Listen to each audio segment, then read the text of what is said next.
This video is about how at the end of the day, we are all just mean girls. Because being with the plastics was like being famous. People looked at you all the time and everybody just knew stuff about you. I saw Katie Heron wearing army pants and flip-flops, so I bought army pants and flip-flops. We've all had our Katie moments where we slowly let our self-worth start to revolve around how we measure up to others.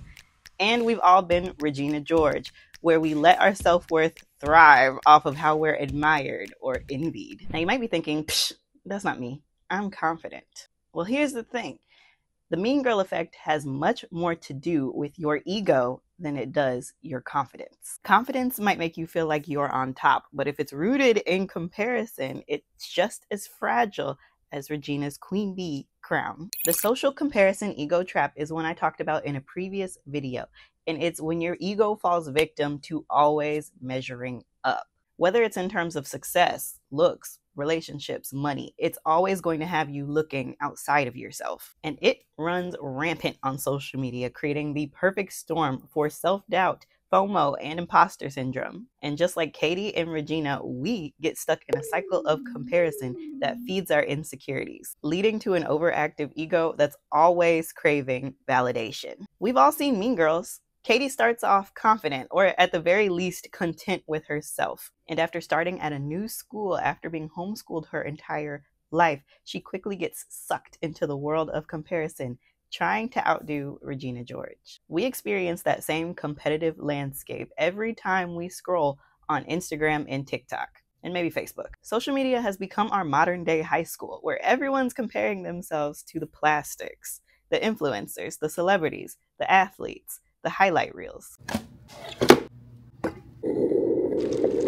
So what's really happening here? Your ego lives in lack. So when you see that TikTok video of a dog eating a gourmet meal, or that IG influencer who's in a different country every month, or that person you only knew in middle school who's getting married way before you, your ego steps in and says, I'm not good enough. I need to be more like them. Just like Katie. As Katie tries to fit in with the plastic, she gains a sense of self-worth based on how other people perceive her.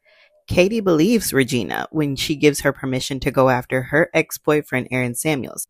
Because Regina does this, Katie feels like Regina's saying she's one of them, thus validating her ego. When Regina takes Aaron back, she reminds Katie that this new status / sense of self-worth is all under Regina's control. Katie, will you please tell him his hair looks sexy pushed back? Your hair looks sexy pushed back. This power move by Regina is a direct attack on Katie's ego-driven sense of identity. The conflict becomes less about Katie losing the guy that she likes and more about their social hierarchy. Aaron is now a prize Katie needs to compete for, and Regina is the gatekeeper. Therefore, Katie feels she must become more like Regina to be worthy of Aaron's attention. But this ego trap goes both ways. Regina's ego thrives on being admired, feared, and envied. But even the Regina George can't avoid the ego's constant need for validation. So when Regina realizes Aaron might actually be interested in Katie, she realizes Katie's presence is a threat, not just to Regina's hold over Aaron, but to her entire self-worth. Regina must maintain her ego's dominance by upholding her image and superiority. That's why when Janice, Damien, and Katie execute their plan against Regina, they target the very things that define her identity. As a result, Regina's ego begins to crumble, revealing just how fragile her ego truly is. Mean Girls came out in 2004, but the effects of the social comparison trap have exploded all over the social media landscape. We scroll through endless feeds of perfectly curated lifestyles and posts. It's like we're living in a modern day version of Katie's everyday life. In real life, when an influencer posts a photo of a picture-perfect life moment, it's kind of like Regina telling Katie, you can have Aaron. It's enticing, presenting an illusion that if you just work harder or buy certain products, you can achieve the same. This creates a competitive, hierarchical environment where followers feel the need to keep up. But reality sets in when they realize they can't match everything. It's like Regina snatching Aaron back, leaving them feeling inferior and inadequate. And just as Regina's ego crumbles when her carefully curated image is attacked, the same thing can happen on social media. Negative comments, a drop in engagement, or the rise of a new influencer can threaten someone's sense of self-worth. This kind of confidence is fragile. It's built on an unstable foundation of external validation and constant comparison. Real confidence isn't about outshining someone else or winning approval. It's about having a strong sense of self. And that's where we get trapped.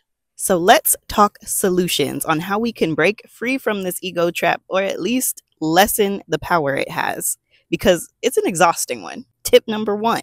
That sprinkler's getting a little too close, a little closer than I'd like. There's a new trend going around called digital minimalism, where you intentionally curate your digital space.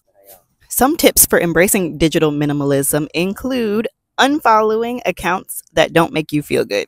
These could include accounts that are rage baity, accounts that thrive off your envy, and accounts that make you feel an excess of negative emotions after you've consumed their content. You should also focus on following creators who uplift and inspire you. And that goes hand in hand with also finding more comfort content. Tip number 2, you can also try a digital detox. A digital detox is where you take time away from social media regularly. You don't have to be that person that announces that they're leaving social media, but you can take scheduled breaks away from it every once in a while for your own mental health. This will help you step away from trying to live other people's lives and spend more time in your own, cultivating presence. And another version of this is to implement mindfulness practices.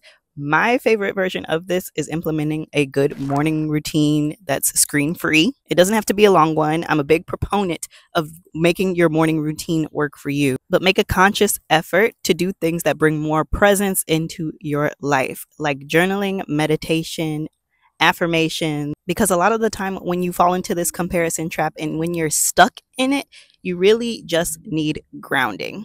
The social comparison trap is a real thing, but you don't have to get stuck in it. Remember, just like we learned from Mean Girls, real confidence comes from embracing your true self, because there's so many traps that we can fall into. Just check out that video right here, or check out what it looks like to fall into the achievement trap. That one's a doozy too. All right, as always, I'm sending love and healing your way. Bye.